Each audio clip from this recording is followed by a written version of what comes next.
आता हा प्रश्न पाहूया. अतिशय सोपा प्रश्न आहे, परंतु थोडा कूट प्रश्न प्रकारातील आहे. वेगळ्या रीतीने प्रश्न विचारलेला आहे, त्यामुळे प्रश्न हे उदाहरण सोडविताना थोडी काळजी घेणं गरजेचं आहे. काय म्हटलंय? 144 चौरस मीटर क्षेत्रफळाच्या एका चौरसाकृती मैदानाला फक्त 2 बाजूनी 3 पदरी तारेचे कुंपण घालण्यासाठी किती लांबीची तार लागेल? म्हणजे काय करायचंय? एक मैदान आहे, हा ते चौरसाकृती आहे. म्हणजे काय काय माहिती दिली? चौरसाकृती मैदान आहे. चौरस कशाला म्हणतात? ज्याच्या चारही बाजू एकरूप किंवा सारख्या लांबीच्या आहेत तो चौरस. ज्याचे चारही कोन काटकोन आहेत, म्हणजे 90 अंश मापाचे आहेत, तो म्हणजे चारही बाजू सारख्या एकरूप सारख्या लांबीच्या आणि चारही कोन काटकोन असतील तर त्या आकृतीला आपण काय म्हणतो?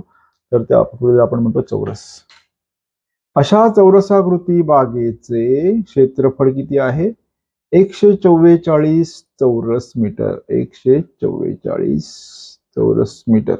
लक्षात घ्या, क्षेत्रफळ असल्यामुळे एकक नेहमी चौरस मध्येच असते. ओके, चौरस मीटर.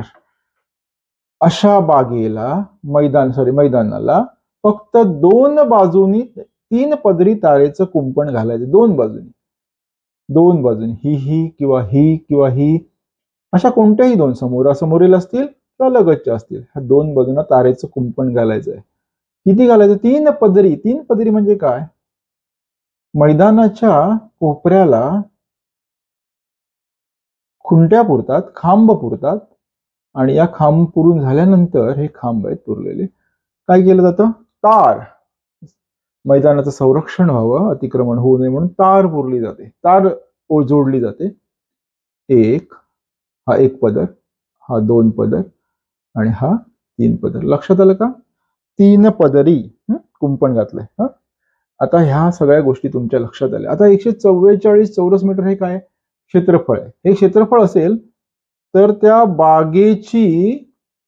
मैदानाची बाजू किती हे काढावे लागेल ना आधी.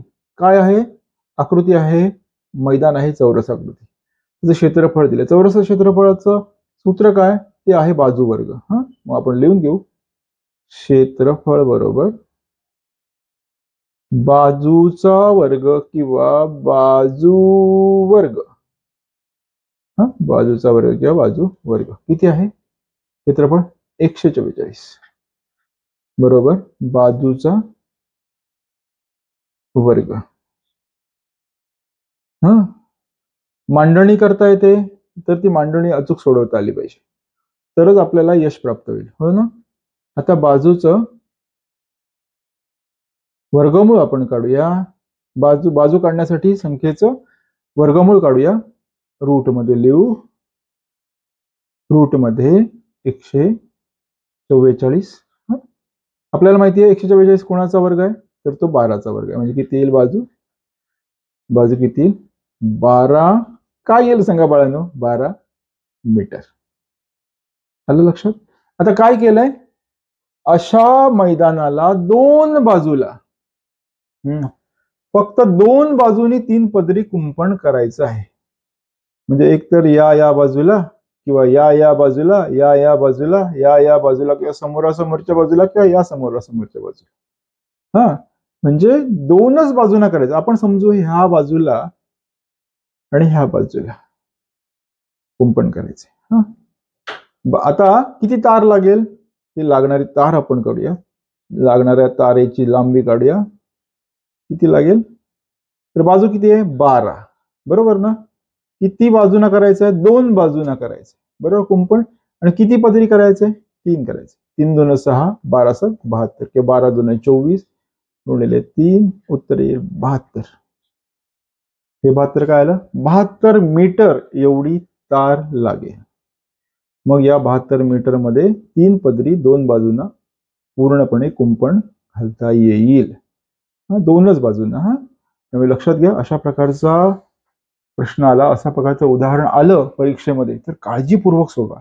फार गडबड घाई करू नका, कारण चौरसाकृती क्षेत्र दिलेलं आहे, त्याचं क्षेत्रफळ दिलंय, त्याच्यावरून आपल्याला बाजू काढायची आहे. बाजू काढल्यानंतर 3 पदरी कुंपण घालायचंय आणि ती 2च बाजूंना घालायचंय. त्यामुळे ह्या सगळ्याचं अचूक गणन केलं आणि सोडवलं तरच गुण मिळतील.